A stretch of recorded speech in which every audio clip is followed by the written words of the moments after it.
ছাত্র পড়ানোয় অবনী স্যারের খ্যাতি ছিল খুব। দূর দূর থেকে ছাত্ররা আসতো অবনী স্যারের কাছে অঙ্ক, ফিজিক্স, কেমিস্ট্রি পড়তে। উজ্জ্বল গৌরবর্ণ, দীর্ঘ নাসা, পৌরাণিক যুগের ব্রাহ্মণের মতো দৈব চেহারা ছিল অবনী স্যারের। পরনে একটা ধুতি আর খালি গায়ে একটা চাদর, কিংবা যেমন তেমন একটা বিছানার চাদর, গলায় ধপধপে পইতে। ভারী সুন্দর ছিলেন অবনী স্যার। অবনী স্যারের হাতে পড়ে কত ছাত্র যে জীবনের চলার পথকে সুগম করে তুলতে পেরেছিল তার ইয়ত্তা নেই। একদিন দাদার হাত ধরে গিয়ে ভর্তি হলাম অবনী স্যারের ভাঙা ঘরের ক্লাসে। আমাকে দেখেই বললেন, বাহ, তুই তো বেশ লম্বা রে। লম্বা লোকেরা বুদ্ধিমান হয়, মেটেরাও হয়, তবে মেটেদের গাঁটে গাঁটে বদ বুদ্ধি, বুঝলি? বলেই হো হো করে হেসে উঠলেন খালি গায়ে ধুতি পরা অবনী স্যার। বিয়ে থা করেননি, একাই থাকতেন অবনী স্যার। নিজেই রান্না করে খেতেন। পাণ্ডিত্যের জন্য তার খ্যাতি ছিল, কিন্তু খ্যাতি অখ্যাতির কোনো তোয়াক্কাই তিনি কোনোদিনই করতেন না। বলতেন, যার যা কাজ সেটা ঠিকমতো করাটাই ধর্ম। গাছের কাজ ছায়া দেয়া, ফুল ফল দেয়া, মৌমাছির কাজ মধু জমানো, আমার কাজ ছাত্রগুলোকে মানুষ করে তোলা। ফিজিক্স আর অঙ্কের ফাঁকে ফোঁকরে অবনী স্যার কত গল্প করতেন।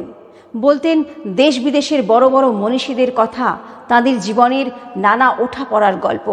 শোনাতেন উদাত্ত কণ্ঠে রবীন্দ্রনাথের কবিতা, কখনো বা মাইকেলের অমিত্রাক্ষরে গাঁথা অপূর্ব কাব্য, কখনো শোনাতেন অতুল প্রসাদের মরমী গান। লেখাপড়ার হাত ধরে চলতে চলতে আমাদের বোধ আর মনে অবনী স্যার এঁকে দিতেন পৃথিবীর আসল চেহারাটার ছবি। লোভ, পাশবিকতা, শোষণ, দারিদ্র্য সব কিছু নিয়ে এমন অনায়াসে বুঝিয়ে দিতেন কোন ঘটনার কী কারণ। আমরা মনে মনে রোমাঞ্চিত, আলোড়িত হতাম। অবনী স্যার শোনাতেন রাশিয়া বিপ্লবের কথা, ক্ষুদিরাম মাস্টারদার কথা, তিতুমিরের গল্প। শোনাতেন তারাশঙ্করের গণদেবতা কিংবা শরৎচন্দ্রের পথের দাবির গল্প। কর্মব্যস্ত জীবনের ছোটোখাটো অবকাশে যখনই ভেবেছি স্যার আমাদের জন্য কত কিছু করলেন, আমরা কি করলাম, তখনই মনটা ভারী হয়ে ওঠে। প্রবাসে থাকি, বাংলার জন্য মন কাঁদে। বন্ধু, আত্মীয় অনেকের কথাই ঘুরে ফিরে মনে আসে। অবনী স্যারের কথাও খুব মনে পড়ে। পুজোর ছুটিতে বছর 5 বাদে সেবার দেশে ফেরার আয়োজন করলাম। ফেরার পথে এসি টু ডায়ারে আরামে বসে বসে বারবার মনে পড়ছিল স্কুলের কথা, বন্ধুদের কথা। মানুষ চোখে দেখতে পাচ্ছিলাম সেই ভাঙাচোরা অবিন্যস্ত ঘর, যেখানে বসে ক্যালকুলাস আর কেমিস্ট্রির ফাঁকে অবনী স্যার ভুলে যেতেন জীবনের কথা, ইতিহাসের কথা। বাড়িতে ঢুকে এতদিন পরে এলে যা হয়, অনেকটা সময় কেটে গেল কুশল প্রশ্নে। তারপর পোশাক পাল্টে পাড়ার মোড়ে হরিদার চায়ের দোকানে গিয়ে দাঁড়াতেই নানা জনের নানা প্রশ্ন। কিরে সন্তু না, কি খবর, কেমন আছিস, তারপর কি করছিস ওখানে? এখানে যা অবস্থা, ভালো করেছিস বাংলার বাইরে চলে গিয়ে। এখানে ওয়েস্ট বেঙ্গলের 13টা বেজে গিয়েছে। এই সব আপ্যায়ন ইত্যাদির পর পা বাড়ালাম বকুলতলার দিকে। একটা বহু পুরনো শিব মন্দিরের ঠিক পেছনে তেঁতুল গাছের পাশে গঙ্গার ধার ঘেঁষেছিল অবনী স্যারের ভাঙাচোরা একতলা। হাঁটতে হাঁটতে পাড়ার মোড় বদল দেখছিলাম। মোড় ঘুরতেই অবাক, এ কি, তেঁতুল গাছটা নেই তো। মন্দিরের পেছনে পা চালিয়ে গিয়ে দাঁড়াতেই বুকটা হু হু করে উঠল। স্যারের বাড়িটা উধাও, নেই।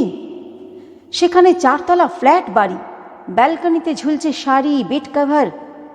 পাশে একটা অন্যরকম বাড়ি, নদীর পাড় ঘেঁষে নতুন রাস্তা হয়েছে। স্যারের বাড়িটা মানচিত্র থেকে কেউ যেন ইরেজার দিয়ে মুছে দিয়েছে, এঁকেছে অন্য রকম ছবি। মনটা ভীষণ ভেঙে গেল। গঙ্গার পাড় ঘেঁষে নতুন রাস্তা, সেখানে গিয়ে দাঁড়ালাম একা। মনের ভিতর নানা প্রশ্নের ঝড়। কোথায় গেলেন অবনী স্যার? কি হলো তাঁর সেই ভাঙাচোরা জীর্ণ বাড়িটার, যা আমাদের কাছে মন্দির মসজিদের চেয়েও বড়? ছেলেবেলার বন্ধু অপূর্বর সঙ্গে দেখা হলো। আমাকে দেখে থমকে দাঁড়ালো। সন্তু না? কিরে, কি খবর? কতদিন পর দেখলাম তোকে, কেমন আছিস? চেহারাটা অনেক বদলে গেছে তোর। এই কথা সে কথার ফাঁকে অপূর্বর কাছে জানতে চাইলাম স্যারের কথা। ও পড়তো অবনী স্যারের কাছে। দীর্ঘশ্বাস ফেলে বাজার করা ব্যাগটা মাটিতে নামিয়ে অপূর্ব বলল, সে অনেক গল্প, লম্বা কাহিনী। সন্তু, তুই প্রায় বছর 10 বাইরে চলে গিয়েছিস। এদেশের হাল হাকিকতের অবস্থা কত যে বদলে গেছে, হয়তো কিছুই খোঁজ রাখিস না।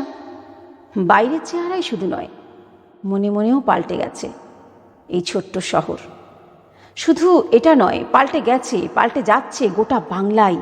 বাড়ি ঘর, রাস্তাঘাট, পার্ক, হল, নতুন নতুন কত কি যে হচ্ছে। হয়তো এমনটাই হওয়ার কথা ছিল, আমরা বুঝিনি, বুঝতে পারিনি। প্রমোটারদের থাবায় শুধু কলকাতাই নয়, এখন সারা বাংলাই আটকে পড়েছে। নেতা মন্ত্রীরা বলছে প্রগতি, আর আমরা হাড়ে হাড়ে বুঝছি কেমন করে বাংলাটা বাঙালিদের হাতের বাইরে চলে যাচ্ছে। আমরা কোনোটাতেই নেই সন্তু, না বাণিজ্যে, না ব্যবসায়, না চাকরিতে, না উৎসবে, না আয়োজনে। যাদের টাকা আছে অনেক, তারা কেমন অনায়াসে সাম্রাজ্য করছে আমাদের বুকের উপর দিয়ে। এখানে 2-4 দিন থাকলেই বুঝতে পারবি। স্যারের বাড়িটা তো জানিস দারুণ জায়গায় ছিল। এই গঙ্গার পার ঘেঁষে তার বাড়ি, চারদিকে খোলা এমন লোভনীয় জমি, লোভ তো হবেই। একসময় শুরু হলো স্যারের জমিটা কিনে নেবার জন্য চাপাচাপি। স্যারকে তো জানিস, এক কথায় না বলে দিয়েছিলেন। বলেছিলেন 4 পুরুষের ভিটে আমার, কোটি টাকাতেও হাতছাড়া করব না। আর টাকা নিয়ে কি করব আমি? একা মানুষ, সপাক আহার করি। পড়াশোনা ছাড়া আর কোনো টান নেই আমার জীবনে। কি হবে বাড়ি বেচে? তাছাড়া আমি যাবই বা কোথায়? কথায় যখন কাজ হলো না, তখন শুরু হলো অন্য উপায়ে উচ্ছেদের চক্রান্ত। দিনের পর দিন কি দুঃসহ যন্ত্রণা যে স্যারের উপর চাপিয়ে দেওয়া হলো, আমি নিরুপায় চোখে তা দেখেছি। রাজনীতির বড় বড় দাদারা, যাদের আশ্রয় আর প্রশ্রয়ে প্রমোটার চক্রের জন্মের বিকাশ, তারাও লেগে পড়ল স্যারের পিছনে। বৃদ্ধ হয়ে পড়েছিলেন, সে সময় চোখটাও গিয়েছিল খারাপ হয়ে। খুব একটা ছাত্র পড়াতেও পারতেন না, শরীরটাও ভেঙে পড়েছিল। একদিন আমাকে ডেকেছিলেন, বলেছিলেন, আমি কি তোমাদের জন্য কিছুই করিনি?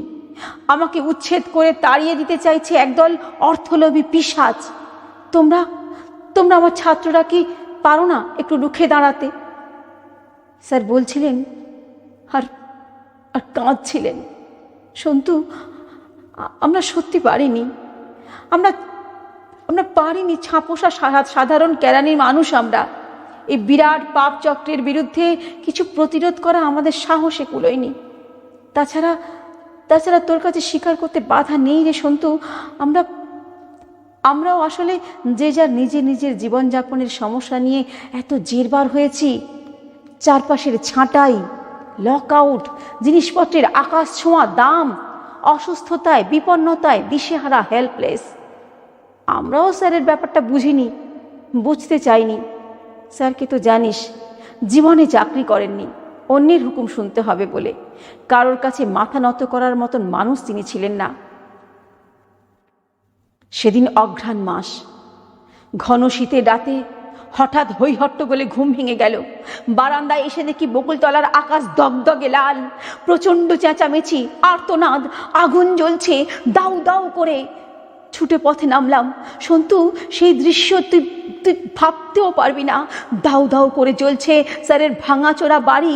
পাড়ার লোকেরা শুধু চেষ্টা করেছিল, কিন্তু আগুন থেকে তারা শুধু অবনী স্যারকে বাইরে আনতে পেরেছিল। স্যারের কত শত বই যে পুড়ে আগুনে ছারখার হয়ে গেল। দাঁড়িয়ে দাঁড়িয়ে বুক ফাটা আর্তনাদে স্যার বলছিলেন, ওরে ওরে ওরে, বইগুলো বাঁচা, বইগুলো বাঁচা। না না না রে সন্তু, আমরা পারিনি, আমরা বইগুলো বাঁচাতে পারিনি।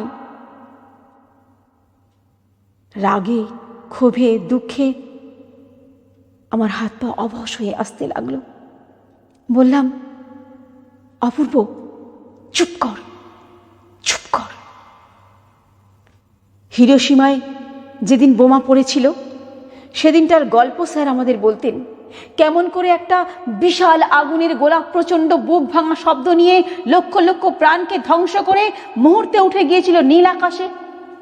স্যার বলতেন, আমরা দেখতাম, ক্ষোভে কষ্টে স্যারের চোখ ছলছল করে আসতো। ভাবতেও পারছি না নিজের চোখের সামনে এইরকম হিরোশিমা দৃশ্য স্যার কি করে দেখলেন, কি করে সহ্য করলেন। চোখ জলে ভরে গেল। অপূর্ব বলল, সন্তু, স্যার এখনো বেঁচে আছেন, মারা যাননি, যাবি স্যারের কাছে? আমি কেঁদে ফেললাম। আমি কি মুখে যাব? না না না না, আমরা আমরা কিরকম মানুষ অপূর্ব? স্যারের কাছে পড়াশোনা করে বড় হলাম, বড় চাকরি পেলাম, বউ বাচ্চা নিয়ে সুখে রইলাম, স্যারকে কি ফিরিয়ে দিলাম? কি? শোন সন্তু, দেশে যখন এসেছিস স্যারের সামনে গিয়ে একবার দাঁড়াই। সন্ধেবেলায় স্কুলে গেলাম, ছেলেবেলার স্কুল, এখন অনেক বড় হয়েছে। দারোয়ানের ঘরের পিছনে আর একটা টালির ঘর, সেখানে আগে থাকতো ঘুঁটে কয়লা। সেই অন্ধকার স্যাঁতস্যাঁতে ঘরে বিছানার ওপর একটা মানুষ, শীর্ণ, পুরা কয়লার মতো ফ্যাকাশে বসে আছেন। আমাদের দিকে তাকালেন।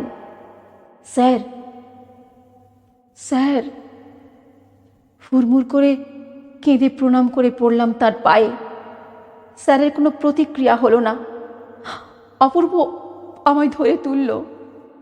স্যার, স্যার বেঁচে আছেন, কিন্তু কোনো বোধ শক্তির ভাষা নেই। বুক আমার ভেঙে যাচ্ছে, সমস্ত চেতনা জুড়ে কান্না আসছে। নিজের উপরে ধিক্কারে, গ্লানিতে, রাগে, বিরক্তিতে চুরমার হয়ে যাচ্ছিল হৃদয়ে। স্কুলের দারোয়ান রাম সিং স্যারকে এনে রেখেছিল, জায়গা দিয়েছিল। আমায় চিনতে পেরে বলল, বাবা, দুঃখ করো না, যার যা কপাল। চুপ করে যাবার আগে বললেন, যার যা কাজ সেটা ঠিক করে করাটাই ধর্ম। আমার কাজ ছাত্র গড়ে তোলা, সেটা আমি করি, আমার ধর্ম পালন করি। এই যে বাবা, তুমি এত দূর থেকে স্যারকে দেখতে এলে, এও আমার পাওনা, মন খারাপ করো না। স্যার বসে আছেন, শূন্য দৃষ্টি। মনে মনে তিনি বলছেন, বুঝলি, নিজের কর্তব্য করে যাওয়াটাই জীবন। এই যে আমি তোদের এত কিছু শেখাই, এত কিছু বলি, তোরাও বড় হয়ে অন্যকে শেখাবি, অন্যকে বড় করে তুলবি, এই তো মানুষের কাজ। স্যার বলে যাচ্ছেন, কষাঘাতের মতো এক একটা বাক্য এসে পড়ছে আমার শরীরে। স্যারের গাওয়া গান মনে পড়ছে, আরো আরো প্রভু, আরো আরো,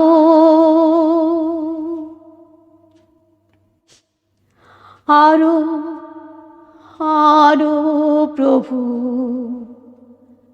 আরো আরো। এমনি করে, এমনি করে আমায় মারো, আরো আরো প্রভু, আরো আরো, আরো আরো প্রভু, আরো আরো।